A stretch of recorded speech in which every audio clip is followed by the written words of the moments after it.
Magaalaa Finfinnee keessatti mana wayaa aadaa Oromoo banatteetti. Karaa aartitiin kiliippii sirbaa tokko akkasumas sirboota sagalee qofa kiliippii viidiyoo malee jechuudha 3 hojjechuu ishee dubbatti. Sirraana fuukaraan jaalatu gabaan jirre namoonni abbat lafeerratti margaa fooni. Sirraana fuukaraan jaalatu gabaan jirre namoonni abbat lafeerratti margaa fooni illee sabaan nama sabaan aadaatu. Artiistii Magartuu Geetuu waggaa 18 taatetti barnoota dhistee biyya Arabaa dhaqxe. Garuu immoo baay'een turre garuma biyyaa deebitee hojii ittiin milkaa'eeraa jettu hojjechaa jiraachuu ishee ibsiti. Dura garuu muuxannoo Saawudii maal akka fakkaatuun ishee gaafadhe. Yeroo sanaaf namoonni umurii waggaa 21 hin eeyyamamu ture. Namoonni biizanaa hojjetanii fudhachuuf dhufan suni isheedha moo ishee miti jedhanii irratti wal lolaa turan. Deebi'anii immoo hojii mana keessaa nu hin dandeessu naan jedhanii baay'ee na dararaa turanii. Na deebisuuf illee carraa baay'ee barbaadaa turan. Kanarra darbee maatii qabu ture ijoollee xixiqqaadha. Mana qulqulleessu jira, daa'ima kunuunsuutu jira, hojjettuu mana qofa ture. Gabaasni dhaabbanni godaantotaaf hojjetu IOM bara 2019 baasee akka tilmaamutti Saawud Arabiyaa keessa qofa lammiiwwan Itoophiyaa miliyoona walakkaatu hojjettummaadhaan jira.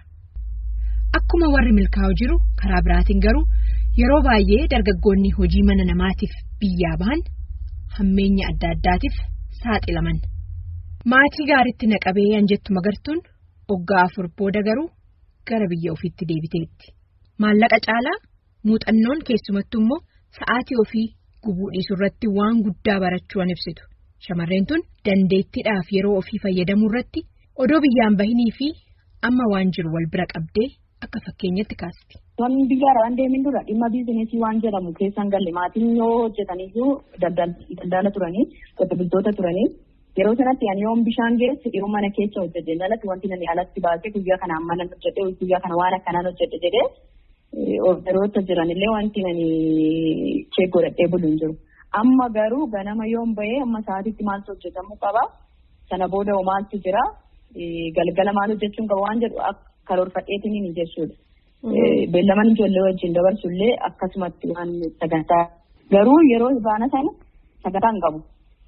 Bahee galuudha wanni hin jiru hundumtuu maatirra jira. Waggaa achitti dabarsiisan asitti dabarseera ta'ee maalan hojjedhaa waan jedhu sanan yaadaa tureeti ammas waan hojjechaa jira beekta. Hojiin tuffannaa yeroo keenya hin gubnaasitti. Wanti jiru waan achitti ji'aan argannu sana asitti ji'aan argachuu hin dandeenyu.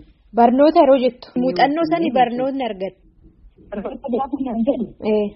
Dubartiin takka yoo akkam jabaatte yoo yeroo ishee qusattee waan tokko hojjechuuf karoorfattee ganama baatee dagalti yoo ta'e sa'aatii 24 guutuudhaaf waan xiqqoo boqonnaa biyya Arabaatitti. Utoo achi sanitti asitti ciisuu dhiisnee hojjenne. As taa'ee gaafa na jiru sana kanan beekuun ture sin jechuu barbaadeen barnoota yookaan immoo muuxannoon isaaniirraa fudhadhe baddaa waan nuti asitti qabnurra qabaattu jechuu barbaadee miti. Kanaaf biyya koo keessatti tos sa'aatii kana gubee maalan jijjiirama fida laata waan jedhuun fudhadheetti. Ani ammas ijoolleen keenya yeroo biyya Arabaa deemanii miidhaa baay'een umurii isaanii achitti gubanii maal jedhan jireenya keenya jijjiirra jedhanii warri dadhaban warri jijjiirama fidan haa fidan. Garuu utoo jijjiiramni fidin umurii keenya achitti gubnee waan tokko sutoon qabatin gaafa biyya keenyatti irratti deebinee ba'aa taanu utumaas teenyee ba'aa taanee irra taanee wayya. Gara hojii daldalaatiif aartii Magartuun hojjechaa jirtutti yoggaa deebinu immoo aadaa fi aartiin walirraa fageenya hin qabu waan jettu aartiist Magartuun mana wayaa aadaa Rabbirraa jedhu Finfinneetti banattee hojjechaati. Saniifis wayaa hodhuu baraa maddiitti immoo muuziqaa qopheessuu irratti xiyyeeffattee akka jirtu ibsiti. Suuqii uffata aadaa Rabbirraa Anshiroo Meedaa yookanis Mujjaatti bante keessatti waan qophaa'uu fi gurguramu laalchisees of ta'uun alaa amma mana amma galmaatti waan ta'eef wayaa yookanis immoo uffata biras dabartee mi'a mana ofii ittiin mimmiidhagfatanillee dhiheessaa jiraachuushii ibsiti.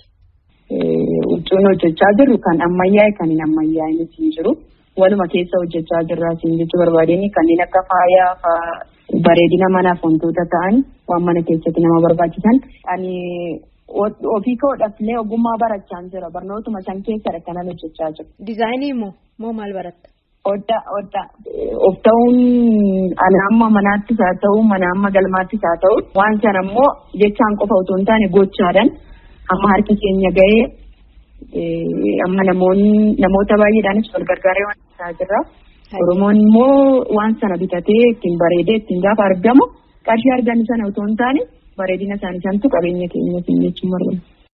Magartuun karaa daldala kanaa milkaa'aa jiraatullee muuziqaa laalchisees aartii keessaa waan hin bahu miti jetti. Hojiiwwan amma ammaatti hojjette keessaa. Bara 2008 keessa akka biyya kanaatti sirba qabsoo tokkoon qaban ture. Yeroo ala turetti Abbabaa Dugaasaa fi Dinqisiisaa Dabalaatu hojjetanii naaf ergan ture achi taa'ee sagalee ergeefi jechuudha.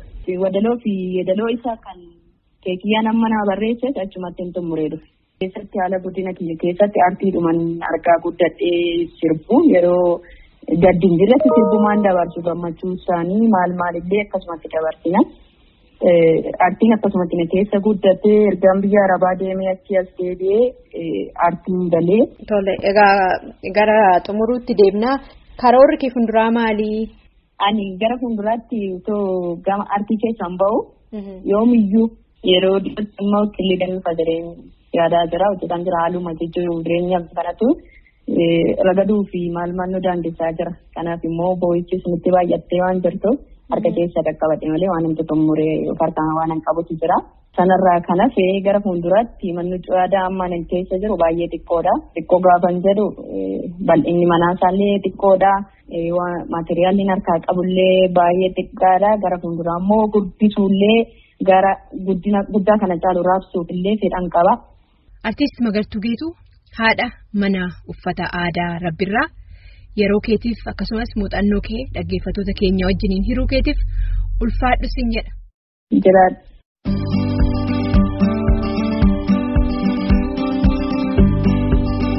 Dhumarratti sirba artiist Magartuu Geetuu dura yeroo sagantaa jalqabnu xinnoo sin dhageechise san amma tokko ammas sin affeeree tanan sagantaa irraa xumura torban mata duree biraa qophii biraatiin walitti deebina ani Tigisti Gammeeti nagahaan.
Kan soomani salale sadaan soddoo kibban argaate garaa sodaa dhala turaate salaaleen bu'aa keeraan gombichuu gombisooti hinganne barsiifata abbooti nan deema baha biftu nan deema.